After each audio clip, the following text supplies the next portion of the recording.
Olá, nesta aula vamos aprender a como fazer a discretização do nosso problema, ou seja, passar de um problema no mundo contínuo para o mundo discreto.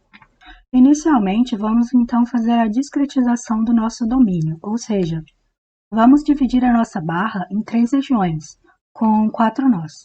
E o objetivo vai ser encontrar as temperaturas nos nós, ou seja, T1, T2, T3 e T4. Colocando isso de uma forma mais gráfica, a gente pode visualizar aqui que o objetivo é encontrar a temperatura em 4 pontos, certo? E em seguida, para a gente chegar na função de distribuição da temperatura, nós vamos fazer algum tipo de interpolação. Nesse caso, a gente vai fazer uma interpolação linear. Só tenham cuidado para não se confundir, esses valores aqui eles são apenas exemplos. Nós ainda não calculamos nenhuma temperatura. O método dos elementos finitos utiliza uma terminologia específica para essa discretização do domínio. Então, os pontos onde a gente quer calcular a temperatura, eles são chamados de nós, e as regiões entre os nós são chamadas de elementos. Nesse caso, a região entre os nós, elas vão ser apenas linhas, e dentro dos elementos a gente está considerando a variação da temperatura como sendo linear, ou seja, nós estamos considerando que a distribuição final da temperatura vai ser uma função composta de diversos polinômios lineares. Lembrando novamente que esses valores aqui de temperatura são apenas exemplos para fins didáticos. Nós ainda não chegamos nesse ponto do processo. Recapitulando então, os passos gerais, mas bem gerais mesmo, do método dos elementos finitos, ele consiste em 3 partes. Primeiro, nós assumimos a forma para a função final. Nesse caso aqui, a gente assumiu que a forma será composta por diversos polinômios lineares. Em seguida, a gente vai encontrar os valores para os nós, T1, T2, T3, T4. Por fim, para encontrar essa forma final, nós vamos fazer interpolações.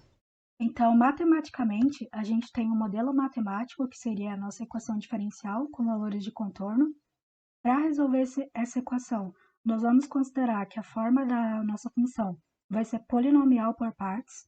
Nesse caso linear, mas poderia ser, por exemplo, quadrática. Substituindo essa ideia aqui na nossa equação diferencial, nós vamos chegar num sistema de equações algébricas com as temperaturas nodais, ou seja, saímos de um domínio contínuo para um domínio discreto, um sistema linear com 4 equações e 4 incógnitas. É como se cada uma das equações se referisse a um dos nós, a gente tem 4 nós. E aqui é que entra a grande sacada do método dos elementos finitos. Por quê? Quando a gente for montar a equação do nó 1, vocês vão ver que ela vai ter como incógnitas o próprio T1 e o T2. A equação do nó 1, ela não vai utilizar o T3 e o T4, certo?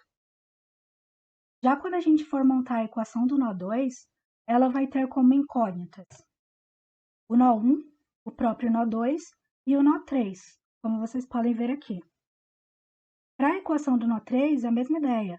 A gente vai utilizar o nó 2 e o nó 4. Então, T2, T3 e T4, e assim por diante para o nó 4. Então, o que isso significa? Que no método dos elementos finitos, ao invés de a gente fazer um cálculo considerando todos os nós ao mesmo tempo, ele meio que subdivide esse cálculo em várias equações com várias incógnitas, chegando em um sistema linear, então, que pode ser resolvido algebricamente. De outra forma, nós temos aqui a equação diferencial que vimos anteriormente.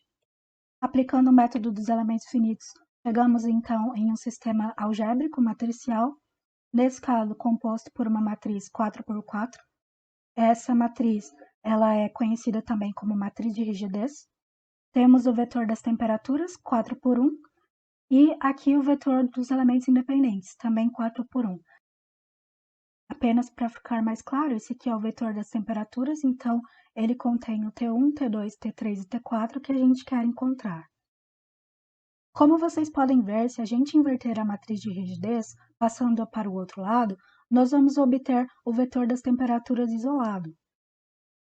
Dessa forma, nós encontramos as temperaturas nodais E após o pós-processamento, ou seja, após as interpolações, nós temos então a distribuição da temperatura ao longo de toda a barra e também o fluxo de calor, que é obtido aplicando-se a lei de Fourier na função obtida da temperatura.